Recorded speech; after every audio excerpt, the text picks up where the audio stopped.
Bienvenidas, bienvenidos. Esto es La Semana Negra. Estáis en la Carpa de la Palabra y en la sección Primeros Lectores y Mundo del Cuento. Nos hacía especial ilusión volver a contar con uno de los grandes de la literatura de nuestra patria. Él es, y de más allá, Gonzalo Moure, que tenemos la suerte que más o menos en torno a estas fechas cumplimos 20 años de la publicación de uno de los libros icónicos de la literatura infantil y juvenil, de la literatura para todos los públicos, como es Palabras de Caramelo. La idea que tenemos es, Gonzalo, buenas tardes, bienvenido. Bien hallado. La idea que tenemos, además de que luego os hable un poquito más de Gonzalo y tengamos una pequeña conversación, que va a ser una conversación entre Gonzalo y yo mismo, pero una conversación entre Gonzalo y todos vosotros y vosotras. Tenemos tiempo, nos ha parecido que es muy importante, en el caso que nos ocupa, dejar tiempo para que charlemos, para que opinemos, para que preguntemos entre todas y todos. Pero hemos querido comenzar la actividad de hoy con una introducción directa al libro de Palabras de Caramelo, que nos van a hacer dos amigos, uno primero y otra después.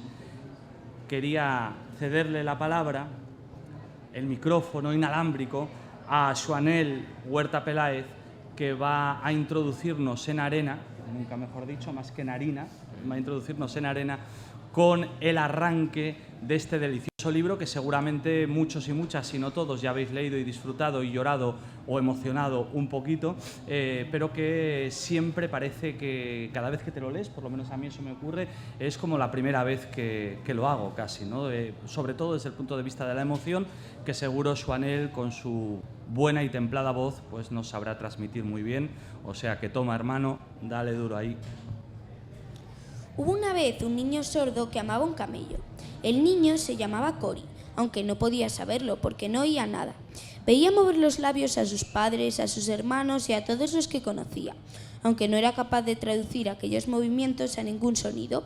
Pero veía que sus labios se abrían, se ponían redondos, inmediatamente aparecían sus dientes. Él era, por tanto, labios redondos y boca estirada, Cory. Su madre le señalaba y decía: labios redondos, boca estirada. Así lo entendía Cory. Luego su madre se señalaba a sí misma y decía despacio: Mafuda. Cory leía: labios pegados, boca abierta, dientes sobre el labio, labios estirados, boca abierta. Así se llamaba para Cory su madre. Qué bien. Qué bárbaro, Joanel. Qué buena voz, qué bien. Y, sí, ¿no? Y qué entrada directa hacia el libro. Me encanta. Muchas gracias, de verdad. En Belmonte de Miranda, que los criamos bien, ¿eh? Bueno, pues Gonzalo, cuéntanos un poco, además de que podamos hablar de lo que tú quieras hablarnos, me gustaría que nos comentaras un poquito cómo surge este clásico de nuestra literatura, cómo surge Palabras de Caramelo. Bueno, muchísimas gracias a todos por estar aquí hoy y a vosotros especialmente, hermanos. Yo creo que me lo plantean muchas veces los jóvenes cuando quieren escribir, ser escritores. Creo que incluso lo he hablado contigo porque también hemos llegado a ese punto. Creo que hace un momento, incluso ahora que lo pienso, uno escribe y es capaz de escribir algo que vale la pena cuando tiene necesidad de contar algo, simplemente. Para ser escritor no hace falta más que encontrar algo que quieras contar a los demás. Yo creo que el ser humano tiene una característica maravillosa, que es la que nos ha hecho estar hoy aquí, haber avanzado lo que hemos avanzado en todo, en derechos humanos, en derechos animales, en derechos sociales, y es la capacidad de contar historias. Yo siempre digo que si, por ejemplo, un día un caballo que está encerrado en una cuadra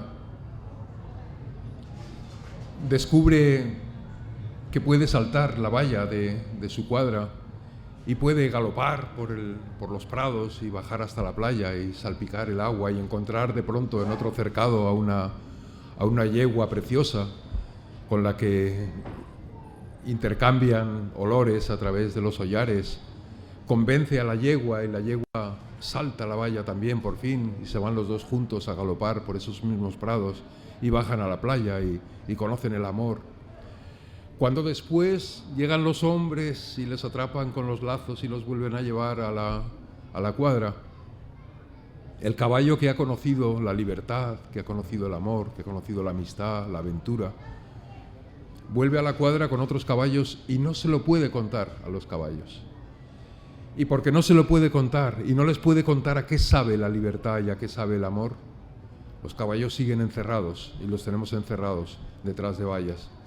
Nosotros sí, nosotros hemos encontrado la libertad porque somos capaces de contar historias. Pero para eso, hace falta tener algo que contar. Yo le decía antes a David que tal vez es una acumulación cuantitativa, vas avanzando en lo que vas escribiendo en tu vida y yo provenía del periodismo además y por tanto ya empecé también desde ese punto de vista a intentar contar a los demás a las cosas que encontraba. Muchas veces cuando me presentan, David no lo ha hecho, menos mal, hay mucha gente que dice, Gonzalo escribe para niños y para jóvenes. Y yo digo siempre que no escribo para vosotros, escribo sobre vosotros, porque vosotros me enseñáis muchas veces cosas que merecen ser contadas, que me sorprenden, que me emocionan. Y es en ese momento cuando tengo la necesidad de contar algo. Yo eso más o menos estaba ya en mis genes, pero si hay un momento en el que eso hace clic y salta, es cuando una niña un día en los corrales de las cabras en un campamento de refugiados en Esmara me llevó, fuimos a dar de comer a las cabras y después ella me llevó a ver a un camellito que tenía apenas unos días de vida. Los camellos son horribles, todo se ha dicho, son bastante antipáticos. Si pueden te muerden, te escupen, tienen una baba verde maravillosa que te la tiran por encima. Si pueden te dan una coz, lo que sea. Pero un camellito recién nacido es una auténtica delicia. Y allí estaba la niña sorda, mirando al camellito y mirando a su madre. El camellito estaba mamando de su madre. Y cuando acabó de mamar, movía los labios, se recreaba en el sabor de la leche y movía los labios más o menos así, ¿no? Y la madre, toda digna, como los camellos, observaba al niño y mientras tanto rumiaba y por tanto movía los labios también. Y en ese momento la niña sorda me preguntó, por señas, qué le estaba diciendo el camellito a su madre.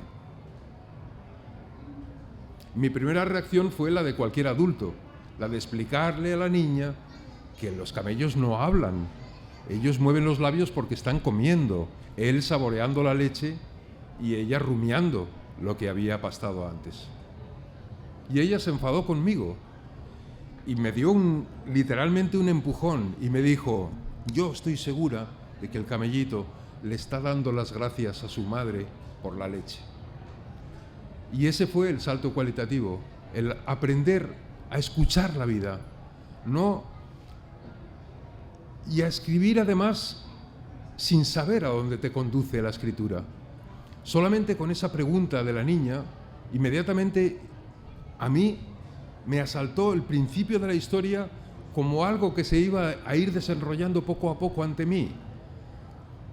Y me vi con ella en la jaima, sentado, contándole por señas, así que este libro no lo escribí ni con un cuaderno, ni con un ordenador, ni con una máquina de escribir, lo escribí por señas, contándole la historia, para que ella no se sintiera sola, para que ella no se sintiera minusvalorada por lo que yo le había dicho al principio. Le dije, había una vez en el Sáhara un niño que amaba a un camellito.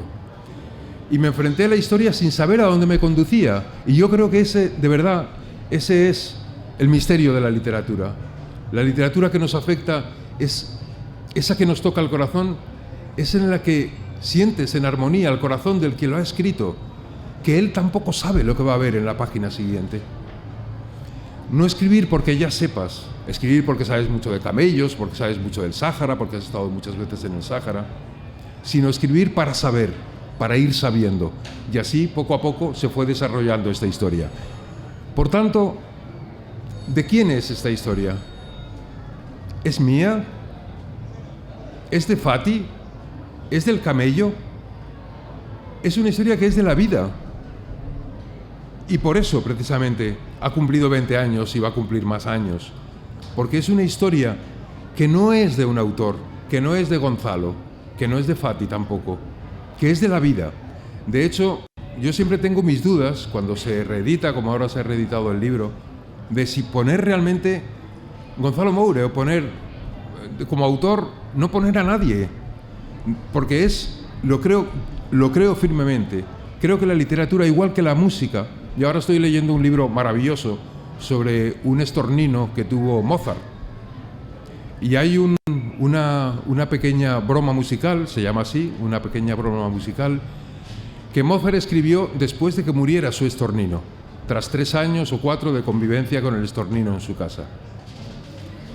Y la música que hay en esa pequeña broma musical, que la podéis encontrar en YouTube, en cualquier disco de Mozart, lo podéis encontrar. ¿De quién es? ¿Es de Mozart? ¿Es del estornino? Es de la vida. Mozart encontró en las cadencias y en las locuras, los estorninos son pájaros muy locos que imitan perfectamente los sonidos humanos, la voz humana, que hablan, que dicen palabras, a pesar de ser esos pájaros tan molestos que nos cagan en los coches, en los aparcamientos. Aparte de eso, son pájaros maravillosos. Por cierto, ¿sabéis por qué se llaman estorninos? Porque la palabra estornino es una palabra que casi asociamos a algo malo, ¿no? A esa bandada que nos caga en los coches en el aparcamiento. Estornino viene de estrella, de star, porque las plumas de los estorninos tienen puntitos iridiscentes que cuando los ves parecen las estrellas en la noche. Por cierto, también, esas nubes de estorninos que vemos de vez en cuando, cada vez menos, por cierto, la química en el campo está matando toda la vida que hay en el campo y ya no hay apenas estorninos, hay muy pocos. Bueno, esas nubes de estorninos, ¿sabéis cómo se llaman? Se llaman murmuraciones. Fijaros qué curioso, ¿no? Cómo las palabras necesitan cobrar un sentido. Las palabras, por efecto de la polisemia, si tú oyes murmuración, piensas en una cosa. Y sin embargo, una murmuración puede ser una maravillosa bandada de estorninos, formando hasta pájaros en el aire, formas diversas, maravillosas. Eso es, se siente la murmuración, por eso se llaman murmuraciones. Quiero decir, las palabras no son más que herramientas para comunicar emociones. Yo lo que sentía cuando empecé a escribir esta historia era una hondísima emoción.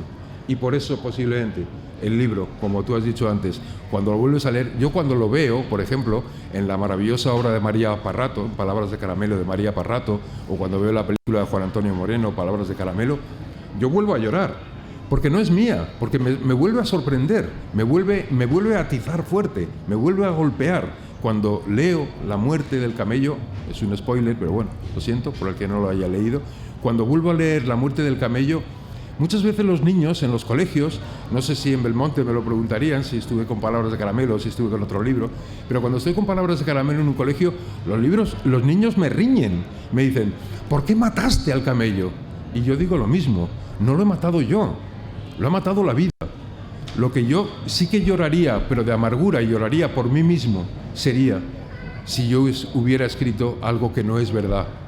Y lo que hay en este libro es verdad, y por eso tampoco es mío, es la verdad de la vida, es la verdad del campamento de refugiados, es la verdad de cualquier campamento de refugiados o de cualquier patera con un montón de refugiados a bordo.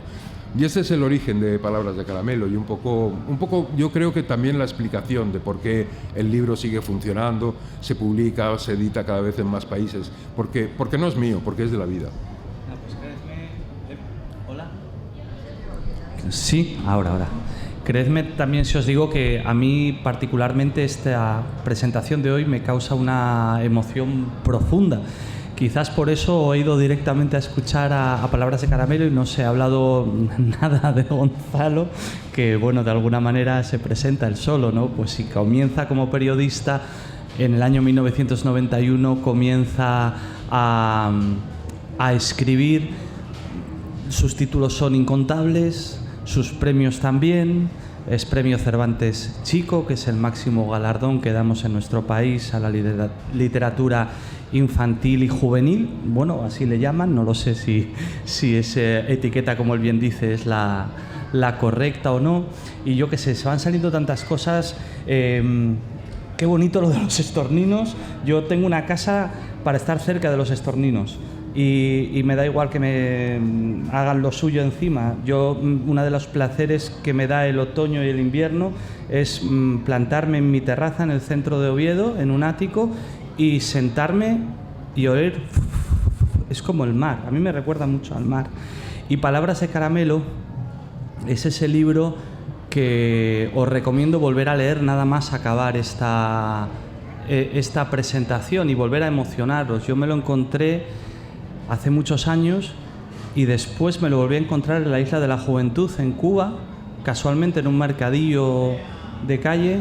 Me fui a donde estaba durmiendo, me lo leí, volví a echar el lagrimón, le mandé la foto a Gonzalo y le dije: jo, tío, me acabo de encontrar esta edición otra vez, y ha sido casi más emocionante que volver a encontrar, porque además cuando te encuentras un tesoro en un mercadillo de libros, que pasa muchas veces, la emoción honda que uno siente al descubrir esas cosas, volver a leerlas, es una aventura leer siempre, y a veces una aventura como llegas a esa escritura, a encontrar ese libro, digo. Hablábamos antes, yo creo que ya lo contestabas tú un poquito, ¿no? Esto lo dice ya un señor con barbas y alopecia bastante más prominente. ¿Más que la mía? Bastante más prominente que la suya, maestro. Entonces, por contestar y luego seguir un poquito con Palabras de Caramelo y con lo que quiera el respetable, yo creo que de alguna manera lo has contestado, pero ¿literatura infantil y juvenil o literatura? No, literatura, sin duda. Te contaba también hace un rato ahí sentados tomando un café, que una vez me escribió un chaval después de un encuentro. Había leído un libro mío y había estado en el colegio, y un chaval muy tímido me pidió, mientras firmaba el libro, por cierto, voy a decir una anécdota. Hace poco a un amigo escritor, a David Cifres, tenía una cola de niños para firmar libros. Y entonces y él iba firmando cómo te llamas y ponía su nombre y tal y cual. Y cuando llegó uno de los niños, miró así alrededor y le dijo casi al oído: por favor, haz como si lo firmas, pero no lo firmes. Y dice: ¿cómo? ¿Qué dices? No, tú haz como si lo firmas, pero no lo firmes. ¿Pero por qué? Y dice: es que lo voy a vender luego y vale menos si está firmado. Fíjate, cómo es la literatura infantil, que si lo firmas vale menos el libro. Bueno, y decía que un niño, a mí no me dijo eso, me dijo que si le podía dar el correo electrónico. Yo se lo di, por supuesto, sin ningún problema. Y cuando llegué a casa tenía un correo del chaval. Y el chaval me decía, escueta, nada más, nada más, me decía: Gonzalo, gracias por escribir y por hablarnos con palabras que no conocíamos, pero entendíamos. O sea, ¿cuál es la fascinación del niño ante la literatura? Precisamente lo desconocido. Si el niño lo que lee es lo que ya conoce, ¿qué fascinación ejerce eso sobre él? Es exactamente igual que el videojuego. Ya sabes cómo va a acabar si es que llegas a pasar todas las puertas. No hay solución. Sin embargo, el niño se enfrenta al libro, se tiene que enfrentar al libro como me enfrento yo cuando empiezo a leer el libro de Liane Dalin sobre el estornino de Mozart. Yo no sé lo que me voy a encontrar. Sé que las dos palabras me fascinan, estornino y Mozart, pero no sé lo que me voy a encontrar. Yo creo que el niño se debe enfrentar al libro también sin tener ni idea de lo que va a encontrar. Todos esos libros que, de verdad, que no tengo nada en contra de muchos colegas míos, han escrito libros que se llaman así: el misterio de, el misterio de, el misterio de, el misterio de. Buscar en internet, por favor, el misterio de, a ver cuántas entradas tiene y veréis los millones de libros que tiene. Es que cuando le dices a un niño que lea un libro que se llama El misterio de, ya sabe que no va a encontrar nada misterioso, que va a encontrar lo que ya sabe que va a encontrar. Entonces, por tanto, la literatura siempre, por supuesto, no literatura infantil. Sí, muchas veces estábamos también hablando, antes os contamos nuestra conversación que dio para mucho, por lo que estoy viendo, sí, a pesar de que fue corta, ¿no? Pero cuando muchas veces, y en los libros de Gonzalo, son libros, yo diría, que no renuncian a ser elevados en el mejor sentido de la palabra, si se me permite. Muchas veces te encuentras con personas que dicen, es que... personas adultas que dicen, es que mi niño o mi niña no entiende todas las palabras del libro, este no es un libro para niños, bien sea por el lenguaje o bien sea por los temas, es que estos temas no son para niños. No sé si coincides conmigo o no, pero a mí siempre me dio la impresión, que me pasa de vez en cuando, que cuando un profe, una profe en menos ocasiones, pero también sucede, pero sobre todo cuando un padre o una madre te dice, eso no es para niños, es que en su fuero interno desearía que eso tampoco fuera para adultos. No sé si... Totalmente, totalmente. No, y muchas veces, en esa conversación que tanto nos ha dado, te hablaba de un libro mío, que es un libro que dice para 7 años, edad recomendada 7 años, y sin embargo yo mantengo que es un libro de filosofía difícil de entender por lingüistas y por psicólogos, pero que los niños entienden de una manera natural, porque ellos no tienen problema en enfrentarse a los problemas que se les plantean en la literatura. Y volviendo a palabras de Caramelo, nuestra estrella en el día de hoy, aunque puedes hablar, como sabes, de lo que te salga a ti del cuento, ¿qué repercusiones ha tenido este libro? Bueno, cada uno, y luego si queréis coger el micrófono de una manera sucinta, seguro, contar qué ha supuesto este texto para vosotros, por ejemplo, pues sin ningún problema también podéis hacerlo, pero ¿qué repercusiones ha tenido para ti como autor? De alguna manera ya has desgranado parte de ello, y ¿qué repercusiones ha tenido en la sociedad, en la comunidad, Palabras de Caramelo? Hombre, para mí efectivamente fue esa especie de clic, ¿no? De ese salto cualitativo, después de indagaciones al respecto, pero ya me aclaró las ideas, ¿no? Completamente y para siempre. A partir de Palabras de Caramelo yo no escribo de la misma manera.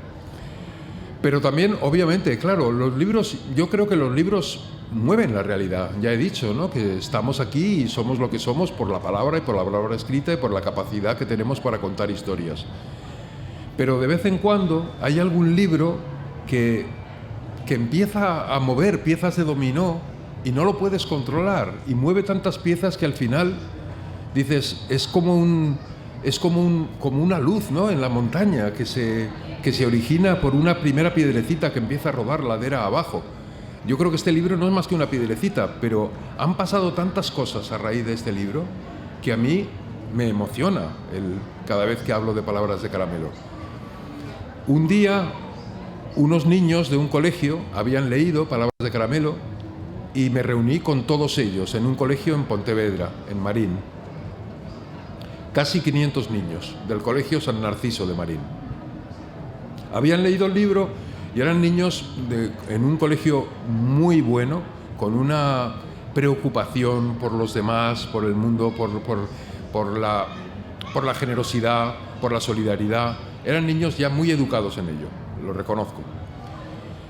Pero ellos me preguntaban cómo era la vida en el Sáhara. Habían leído este libro y se preguntaban muchas cosas, ¿no? Todo lo demás, todo el entorno, todo lo que yo no contaba en el libro, que tal vez ellos entendían también, sin tener los datos concretos, pero más o menos lo entendían.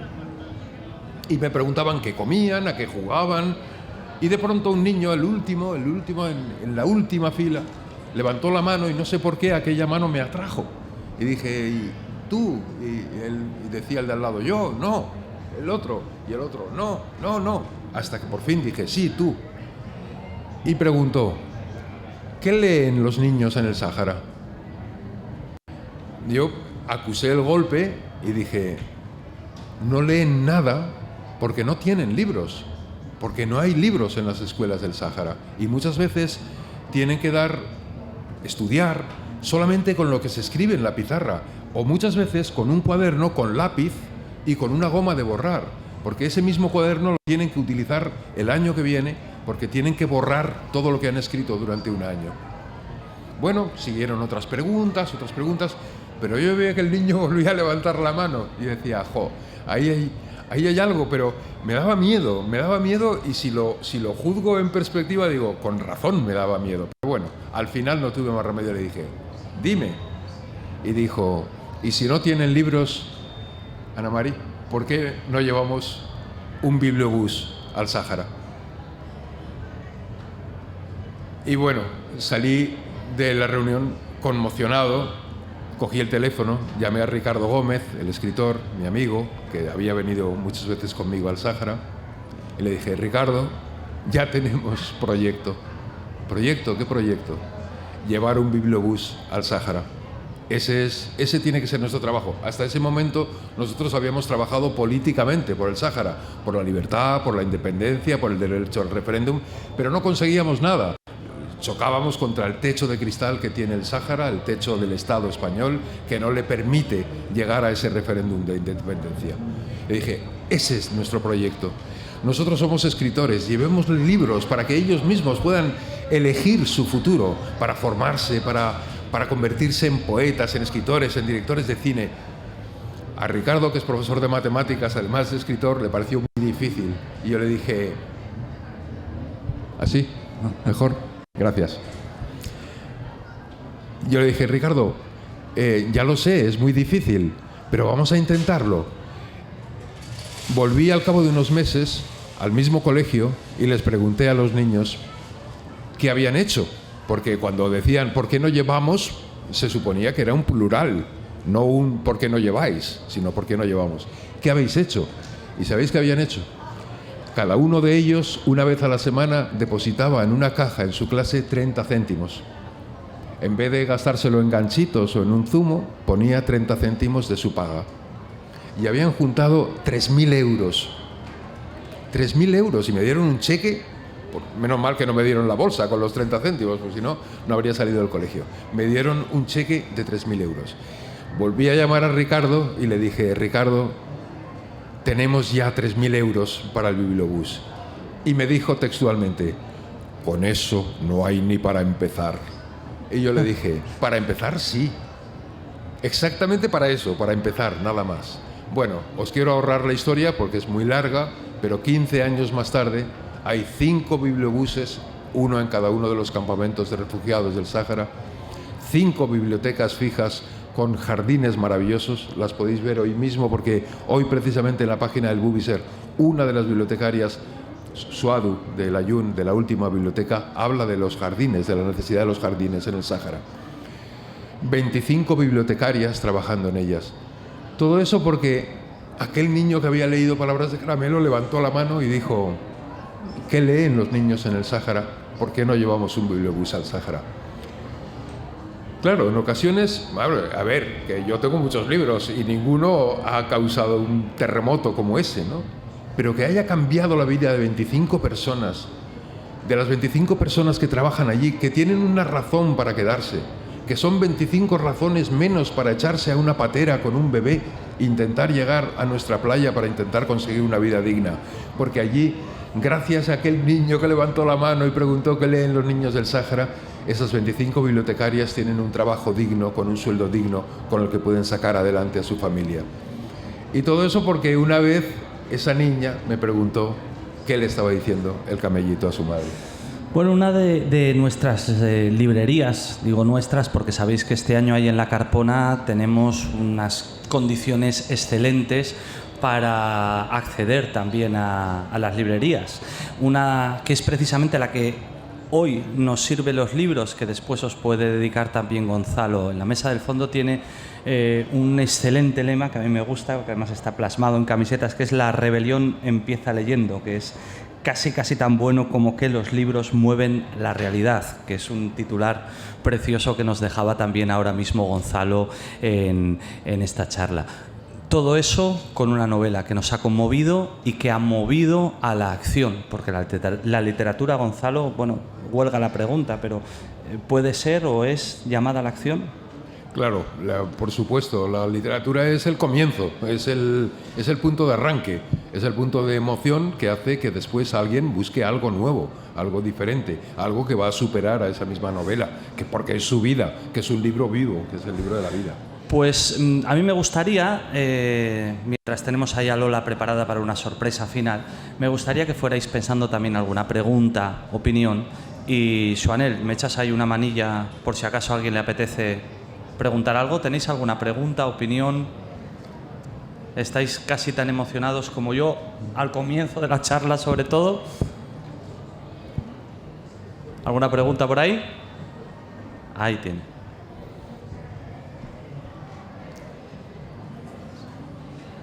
Buenas tardes. Agradeceros la oportunidad de teneros ahí a los dos. A ti, Gonzalo, a ti hace un mes que te vi en Cangas del Narcea, con lo cual, y a ti, Gonzalo, en este momento, de nuevo otra vez. Palabras de Caramelo, efectivamente, es un libro que parece infantil, no es infantil, tiene mucho trasfondo, tiene muchas lecturas, efectivamente, y si se quiere indagar un poco en la realidad del Sáhara Occidental y de los campamentos de refugiados saharauis. Efectivamente, se toca con un techo de cristal continuamente, pero ahí está ese techo. Sin embargo, cada persona en cualquier sitio del mundo solo tiene una vida. Por lo tanto, la oportunidad de formarse, de leer, de vivir en otro mundo mientras se lee, de evadirte un poco también y a la vez de ir enriqueciéndote, es una oportunidad que tenemos como seres humanos, igual que tenemos la palabra. Siempre nos queda eso, la palabra, hablada o escrita, efectivamente. Muchas gracias. Muchas gracias a ti. Muchísimas gracias.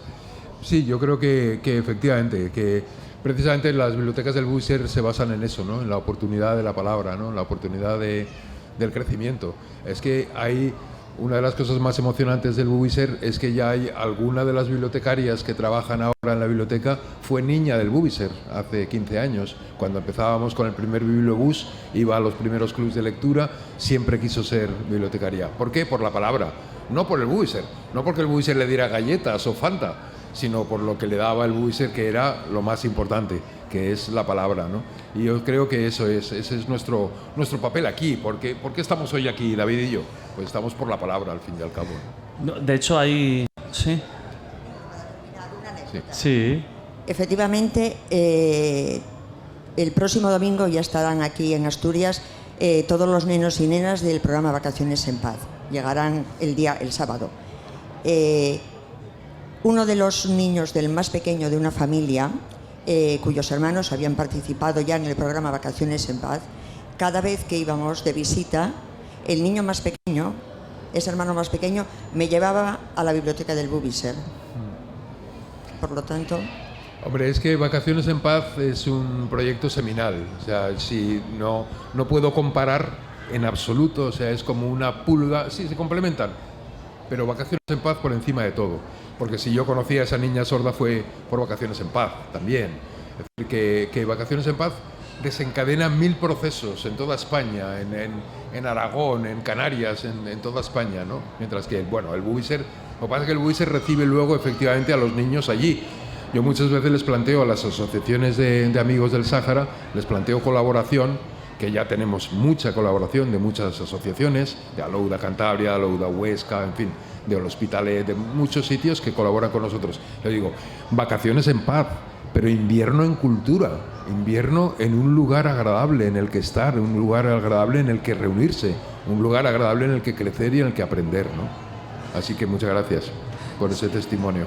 Estáis hablando mucho de la palabra, ¿no? De hecho, hay también quien dice que en vez de Homo sapiens deberíamos de ser Homo dicens, ¿no? Los que dicen.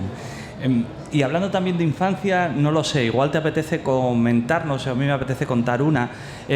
Yo diría que Gonzalo, no lo sé, tú me puedes corregir porque estoy yo un poco osado hoy, ¿no? Pero ya Gonzalo, además de un excelente artista y alguien, bueno, pues que es un orgullo conocer, yo lo considero un activista, un militante de la cultura, de la vida. Yo, por ejemplo, que también me muevo mucho, nos veíamos ahí en Cangas del Narcea, pero yo sigo la estela de Gonzalo. Cada vez que voy a un colegio me dicen, por aquí pasó Gonzalo. Hace poco fui a la Caridad en el Franco, donde, bueno, él, yo creo que es un hombre muy modesto y sigue haciendo un trabajo cotidiano a pie de calle. Allí, pues yo llego al cole y dicen, no, ya nos está...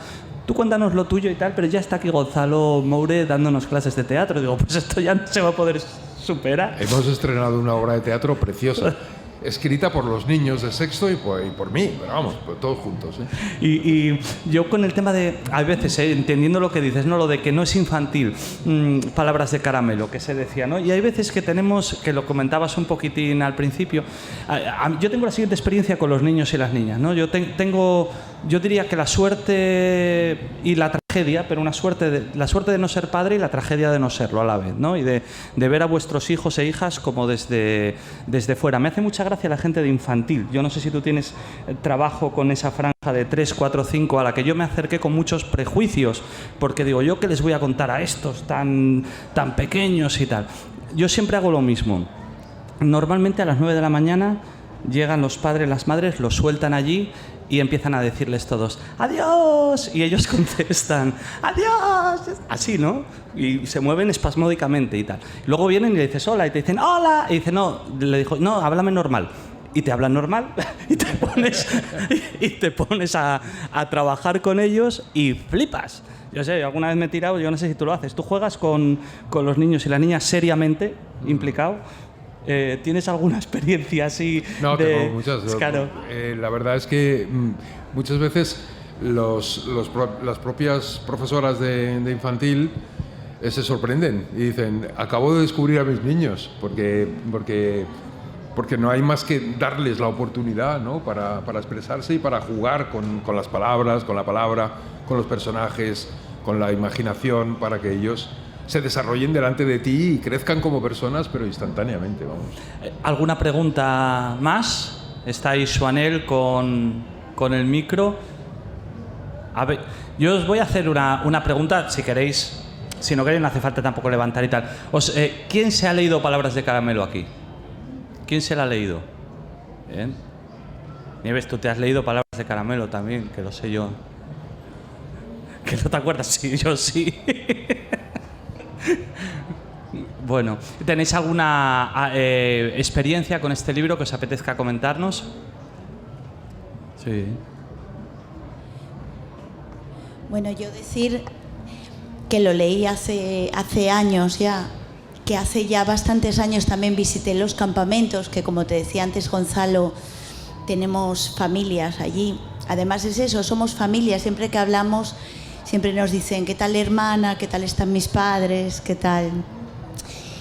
Y releyéndolo ahora con mis hijos, que hicimos una lectura compartida, que nos encanta hacer eso, me emocioné muchísimo otra vez. Y es que además me trasladó muchos años atrás, porque vuelves a revivir un poco aquello, porque nos enseña tanto el pueblo saharaui, nosotros aprendimos tanto de ellos y de ellas, que esto lo que me produjo ahora fue otra vez muchas ganas de seguir, o sea, de volver, de poder ir con mis hijos y con mi hija allí y que ellos puedan vivir eso también. Me parece tan importante y lo que transmite esto es para mí muy fuerte, la verdad que sí. Qué bien, muchísimas gracias. Sí, no, la verdad es que la experiencia de ir a los campamentos de refugiados, bueno, ya veo que hay personas por aquí que también han ido. Ana Mari, yo no sé si fuiste, ¿no? Aún no has ido, ¿eh? Pues a ver si te animas. Ana Mari forma parte también del Bubiser, intermitente, un poco guadiana, pero bueno, forma parte del Bubiser también. Y la verdad es que la experiencia de ir a los campamentos es una experiencia transformadora, ¿no? Nadie vuelve igual. Yo una vez fui con un chaval de 10 años, un chaval de aquí, de Oviedo, que quiso ir conmigo y fue un cambio radical en su vida, ¿no? Pasó de ser un niño mimado, consentido, caprichoso, a ser un niño que entendía la vida de una manera totalmente diferente y la sigue entendiendo. Actualmente ya tiene cerca de 30 años y la verdad es que se ha convertido en un hombre maduro y que siempre lo dice. Aquella experiencia para mí fue importantísima, ¿no? O sea que si tenéis oportunidad de que alguno de vuestros hijos o nietos o vosotros mismos que pueda ir a los campamentos, de verdad que va a ser transformador para su vida siempre. Yo espero estar, le comentaba antes a Gonzalo, allá en febrero, y otra de las cosas que creo compartimos mucho es que pues los dos le hemos cogido mucho gusto a viajar, que no sé si coincides conmigo, la diferencia entre viajar y hacer turismo, que es bastante importante, ¿no? A veces tenemos que pensar, ahora que se habla tanto de la huella de carbono, antes de coger un avión hay que pensarse si esas experiencias que voy a tener no las puedo tener viendo excelentes productos audiovisuales desde casa, ¿no? Es decir, yo creo que viajar, no lo sé. Siempre que puedas, sobre todo siempre que puedas aportar algo. Cuando viajas, que pueda servir para algo tu viaje. Y ya que viajas mucho, y hablando de viajes, hemos hablado mucho del Sáhara y más que podemos hablar, pero tú has viajado mucho y bien. ¿Cómo influye viajar en tu literatura?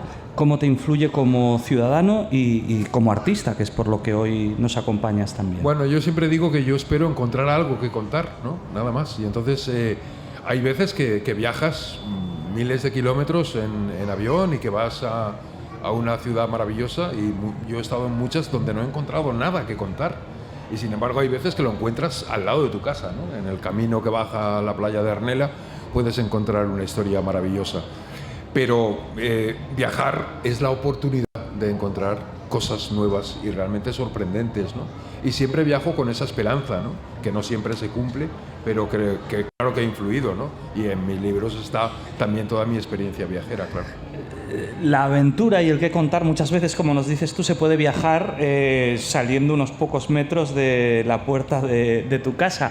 ¿Recuerdas alguna anécdota? Bueno, desde luego la de Palabras de Caramelo es ciertamente fuerte, ya nos has contado también alguna otra relacionándote con infancia, pero viajando, ya sea viaje de cercanía o viaje transoceánico, ¿alguna otra anécdota que haya resultado un detonante para tener algo que contar en alguno de tus excelentes libros? Bueno, yo para trasladar un poco Palabras de Caramelo al mundo más adulto, justamente yo escribí Palabras de Caramelo. Palabras de Caramelo son unas hojas del cuaderno de notas que yo escribí en 1999. Yo en los campamentos siempre me asombraba eso, ¿no? Lo que aprendías de ellos, la solidaridad, la generosidad, como, bueno, yo la primera mañana que estuve en el Sáhara se presentó un niño que se llamaba Cory con una bandeja, con un desayuno maravilloso, con un café capuchino, con tostadas, con galletas, con mermelada, con mantequilla. Yo alucinaba y decía, pero bueno, ¿estoy en el Ritz o estoy en los campamentos de refugiados? Y poco tiempo más tarde, en ese mismo viaje, cuando lo comenté con un saharaui, me dijo, ay, si supieras la llorera que se pegó Salka porque no tenía nada que darte para desayunar y salió llorando a la puerta de su jaima. Inmediatamente vinieron las parientes, las vecinas de las jaimas y le dijeron, mira, yo tengo un sobre de café capuchino que se dejó un italiano, yo tengo galletas que compré la semana pasada, yo tengo un poco de pan y una... Bueno, aquel desayuno era fruto de la solidaridad. Entonces yo me preguntaba siempre y decía, ¿por qué, no? ¿De dónde sale? ¿Por qué son así? ¿No? ¿Por qué son tan diferentes a nosotros? ¿Por qué el primer niño que yo conocí, que fue ese mismo Cory, la noche que llegué al Sáhara solo, absolutamente solo, de pronto entró en mi jaima en mitad de noche con un turbante, me regaló el turbante, me enseñó a ponerme el turbante, y cuando yo le pregunté, ¿qué eres, hijo de Sheikh, del dueño de la jaima? Me dijo, no, yo jaima de al lado. Yo dije, ¿y por qué me regalas un turbante? Me dijo, porque si tú no turbante, tú el berret. Yo dije, ¿el berret? Me dijo, el berret, si tú no turbante, frío. Y era febrero, es verdad, hacía mucho frío, y cuando me puse el turbante lo entendí. Pero yo miraba aquel pispajo, aquel guaje de 6 años y decía, ¿pero de dónde sale? ¿Por qué? ¿Qué niño vería en España a un hombre sin anorak e iría a su casa, cogería un anorak y se lo regalaría para que no tuviera frío? Y como no lo entendía, a mí siempre me decían, para entenderlo, tienes que viajar al desierto, tienes que viajar a la badía. La badía es la palabra que expresa el desierto fértil, a 500 kilómetros de distancia de los campamentos de refugiados que están en el peor desierto del mundo. Allí donde viven todavía los nómadas, los beduinos, entenderás por qué somos como somos. Así que lo intenté por activa, por pasiva, con el delegado del Frente Polisario aquí en Asturias, no me daban permiso y al final lo conseguí y viajé hasta el Sáhara para ir a recorrer el desierto y tratar de entender el porqué de la generosidad y el porqué eran tan generosos conmigo y con todo el mundo. Y en ese viaje me acompañó, vino conmigo un chico muy joven, recién llegado de Cuba, donde se había ido con 10 años y había vuelto con 24, convertido en periodista, porque su familia nomadeaba por el desierto y él, si me acompañaba a mí en ese viaje, tenía la esperanza de encontrar a su madre en el desierto, nomadeando con sus camellos. Y efectivamente así fue. Y la primera noche que pasamos allí en el campamento, yo estaba allí encantado. Bueno, la jaima es una maravilla, la jaima de verdad, ¿eh? La jaima es tan grande como esta carpa prácticamente y es un lugar maravilloso, con alfombras para los ancianos, alfombras de pelo de oveja, con el brasero que se llama frena, con lubjur, que es el incienso, con un olor maravilloso y tal y cual. Bueno, allí estábamos. Se iba haciendo tarde, en el Sáhara cenan muy tarde siempre, muy tarde, a las 12 de la noche cenan.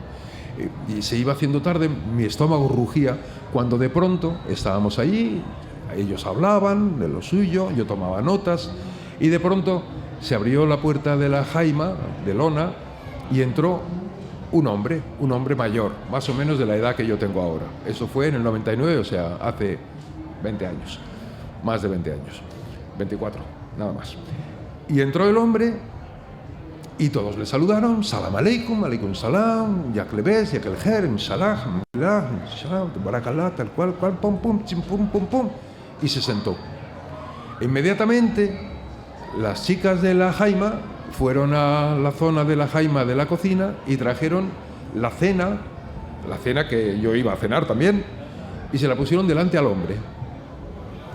Y el hombre no dijo ni gracias, se inclinó sobre la bandeja de cuscús con carne de camello, empezó a comer, muy ordenadamente, hasta que soltó su eructo final y se retiró.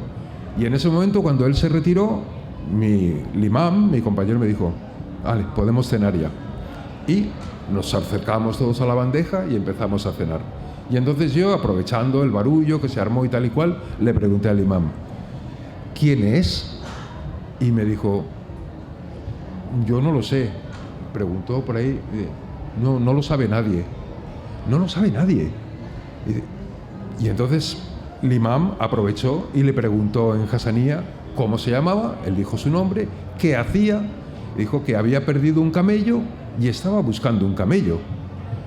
Y como buscaba su camello y se había hecho de noche, vio aquella jaima, se acercó a la jaima y le dieron toda la cena para él.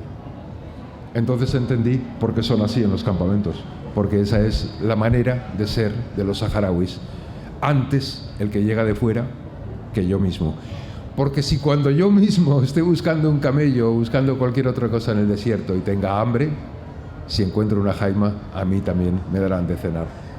Yo creo que ese es que por tanto, en el libro que escribí, claro, yo arranqué las páginas de Palabras de Caramelo y lo convertí en un libro, pero el resto del libro, que es La zancada del Deyar, que tiene una foto en la portada de ese mismo hombre cuando caminaba por el desierto a la mañana siguiente, cuando siguió buscando el camello, y es un poco la prolongación de Palabras de Caramelo, la explicación de todo lo que hay dentro. Hablabas hace un ratito del origen del sistema de bibliotecas públicas del Sáhara.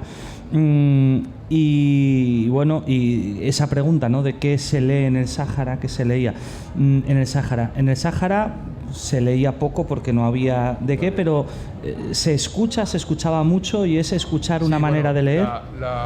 La cultura saharaui es una cultura oral, básicamente es una cultura oral, por eso nunca tuvieron libros, solamente tenían los llamados hombres del libro, que tenían un baúl con algunos libros, el Corán y algunos otros pocos libros.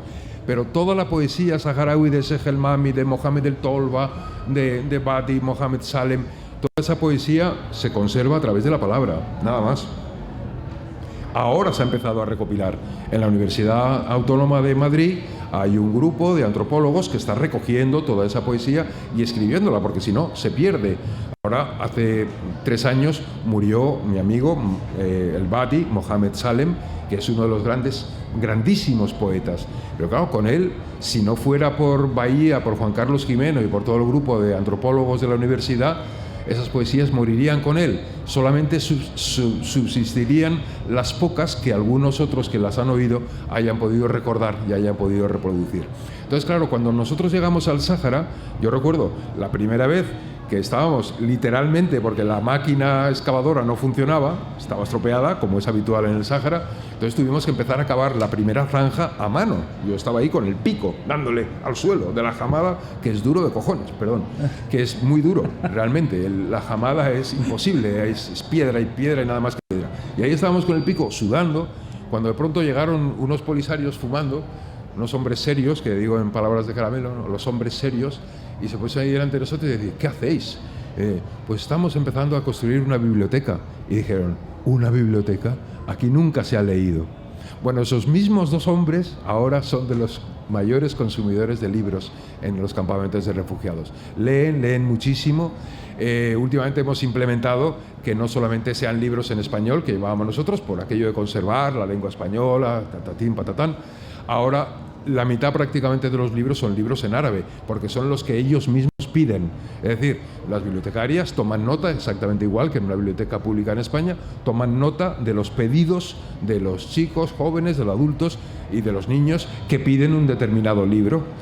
Harry Potter en árabe, por ejemplo, pues se compra Harry Potter en árabe, y actualmente la mitad de los libros, el 40-45%, son ya en árabe. Y en cuanto a la literatura en español, lo que más les gusta es la literatura que habla de su propio pueblo. Por ejemplo, La zancada del Dellar es el libro más solicitado siempre allí, porque muchos de los habitantes de los campamentos de refugiados no conocen la abadía. Muchos jóvenes no han viajado nunca, igual han pasado por la abadía en un todoterreno a toda velocidad para ir a Mauritania, pero no han vivido en la abadía, no han vivido como yo viví la vida de los nómadas en el desierto. Y por eso el libro les alimenta a ellos de sus propios sueños, de su propia vida bajo las estrellas, ¿no? Pues yo creo que hablo en nombre de todas y todos cuando te digo que seguramente una hora se nos va a quedar corta. Pero aunque parezca mentira, porque aquí nadie se ha movido, solo ha entrado gente más, ha pasado una hora escuchando a este hombre de voz profunda y pensamientos aún más profundos. Me quedo con muchas ganas de hablar contigo de las relaciones también entre la literatura oral y la literatura escrita, si la primera puede ser un buen fomento para la segunda, un montón de interrogantes que aquí en esta sección, Primeros Lectores y Mundo del Cuento, tratamos de contestar día a día. Gonzalo nos va a volver a acompañar. Como ando yo muy así, no sé si es el miércoles o el jueves, miércoles, me parece. El miércoles en una mesa redonda sobre otro tema fundamental al que ya les convoco a todos ustedes, grandes y pequeños, a estar aquí. Es un tema muy importante, cada vez más acuciante, tristemente, que es la censura, particularmente en el ámbito de la llamada literatura infantil y juvenil. Va a participar en una mesa redonda que es importante y seguramente de ella, igual que de sus libros, saldrá alguna que otra llamada a la acción. Pues para eso también es la literatura, en palabras del maestro Gonzalo Moure. Bueno, Gonzalo, antes de darle la palabra a Lola, que se puede ir ya preparando, Lola Huerta Peláez, con la que vamos a concluir con unas bellas palabras, con las que concluye Palabras de Caramelo. Bueno, pues te cedo el micrófono, maestro, para que nos despidas. Mira, ya que vamos a hablar de la censura en el miércoles con María José Floriano y con, recuérdamelo, Beatriz San Juan. Con Beatriz San Juan. Este libro está escrito por los niños del Sáhara, de uno de los clubes de lectura, de la biblioteca de Smara, precisamente. Es un libro muy bonito, escrito por ellos, Es decir, yo lo que hago es, hago de secretario, tomo nota y corrijo gramaticalmente, por supuesto. Por cierto, ¿sabéis cómo se sabe cuando un alumno ha escrito su trabajo de fin de curso por inteligencia artificial con el chat GPT? ¿Sabéis cómo se sabe cuando se lo ha escrito? Tú sí que lo sabes, ¿no? Cuando no tiene faltas de ortografía. Bueno, pues yo eso es lo que hago prácticamente, corregir las faltas de ortografía. Bueno, pues ellos escribieron este cuento en el que un día de la luna baja una escalera de plata y por esa escalera de plata baja un niño que se hace amigo de un niño del Sáhara. Bueno, si existiera la censura en el Sáhara, este libro nunca lo habrían podido escribir los niños del Sáhara. No lo habrían podido escribir porque en ella sale un anciano que, en vez de ser el anciano sabio que todos suponemos que es el anciano siempre en el Sáhara, que lo sabe todo, el más sabio, el más bondadoso, es un auténtico maldito, que roba, que es ambicioso, que es avaricioso, que se quiere quedar al niño de luz de plata. Los adultos nunca habrían escrito eso rompiendo el mito del anciano en el Sáhara. Sin embargo, a ningún saharaui nunca se le ha ocurrido censurar este libro. Muchas gracias, Gonzalo. Bien. Le damos la palabra a Lola. Antes os comento... Dígame, hermana. Solo el poema, ¿verdad, maestro? Si quieres, digo que es un poco spoiler, pero es el final prácticamente el final del libro. Le damos la palabra a Lola, pero antes os comento que la actividad va a seguir en cuanto acabe Lola aquí con David Suarón y un libro de novela del Oviedo, de novela negra del Oviedo más negro, pero que si os apetece seguir escuchando a Gonzalo Moure a partir de las 8 de la tarde en el podcast que este año inauguramos aquí en la Semana Negra, fruto de un curso de formación de docentes de aquí de Asturias, a la entrada de la Carpona, el primer entrevistado en el día de hoy va a ser Gonzalo Moure y enseguida Carmen, en cuanto acabe la poesía, va a entrar con un lote de libros Beatriz, a 10 euros 10 con lo más granado de la literatura que ha pasado por 2 lotes, tío. 2 lotes de libros que han sido presentados en la Semana Negra, libros sorpresas que os podéis llevar, un montón de libros por 10 euros y acabamos, sí, ahora, muchas gracias Lola, con tu voz aterciopelada leyendo el final de Palabras de Caramelo. No llores porque la vida se acabe. Piensa que hemos vivido. Yo lo acepto. Me voy con tu recuerdo a los pastos del cielo y mientras tú vivas, yo siempre estaré contigo. Tú aún no lo entiendes, pero cuando la noche te alcance lo entenderás también. Pequeño Cory, mi único amigo.